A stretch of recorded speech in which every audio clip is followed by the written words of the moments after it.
ओम नमः शिवाय। आज हम आपके लिए बहुत ही सुंदर कथा लेकर आए हैं जिसके सुनने मात्र से ही सुहाग की प्राप्ति होती है। तो आइए सुनते हैं अमर सुहाग की यह कहानी। एक समय की बात है, एक ब्राह्मण था। उसके 5 बेटियां थी। 5 बेटियां भगवान शिवजी के मंदिर जाकर पूजा करती, दीपक लगाती और 5 दिन तक सुहाग की कहानी सुनती थी। उनमें से 4 बेटियों के तो दीपक बहुत देर तक जलते थे, लेकिन 5वीं बेटी का दीपक कम लो देता था और जल्दी ही बुझ जाता था। एक दिन मंदिर से आकर उसने अपनी माँ को सब बात बताई कि माँ, चारों बहनों का दीपक बहुत देर तक जलता है और अच्छी लो देता है, परंतु मेरा दीपक जल्दी ही बुझ जाता है। तब माँ ने कहा कि तुम दीपक में घी अधिक डालना। फिर कुछ दिनों के बाद ब्राह्मण ने अपनी 5 बेटियों का विवाह कर दिया। उनमें से 4 बेटियों के ससुराल में बहुत धन था, लेकिन 5वीं बेटी के ससुराल में कुछ भी नहीं था। उसका पति रोज लकड़ियां काट कर लाता और उसे बेचकर जो पैसे मिलते उससे उसके घर में सामान आता, तब खाना बनता। फिर भी वह 5वीं बेटी संतुष्ट थी।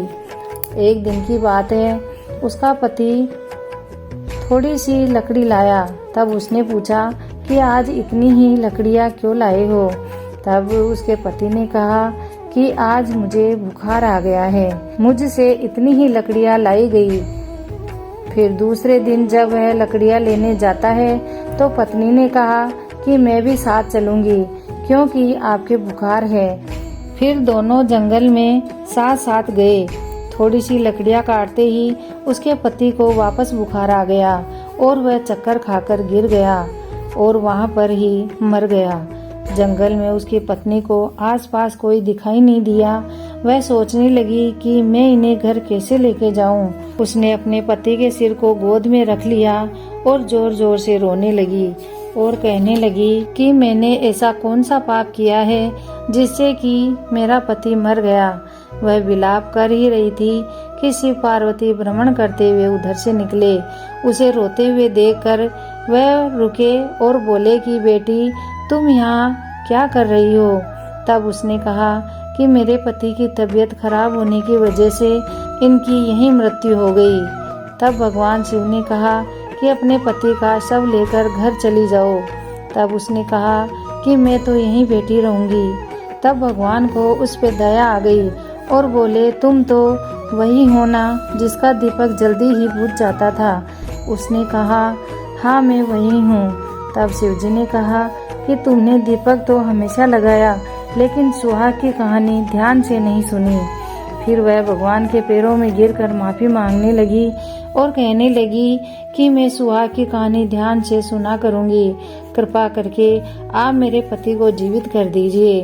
तब भगवान शिव ने अमृत के छींटे उसके मृत पति को दिए और अंतर ध्यान हो गए।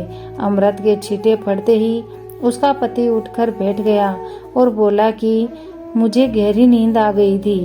तब उसने कहा, आपको गहरी नींद नहीं आई थी, आपका तो दूसरा जन्म हुआ है। चलो अब हम घर चलते हैं। घर जाकर मैं सुहाग का व्रत नियम से करूंगी और उसका उद्यापन करूंगी।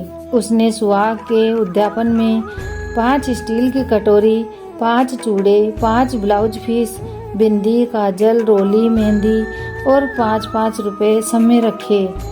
एक कटोरा और सभी सुहाग का सामान और पैसे रखकर महादेव के मंदिर में चढ़ाया और स्टील के दीपक में घी भरकर दीपक जलाया और दूसरे 4 कटोरे और सुहाग सामग्री अपनी बहन बेटी को दिया।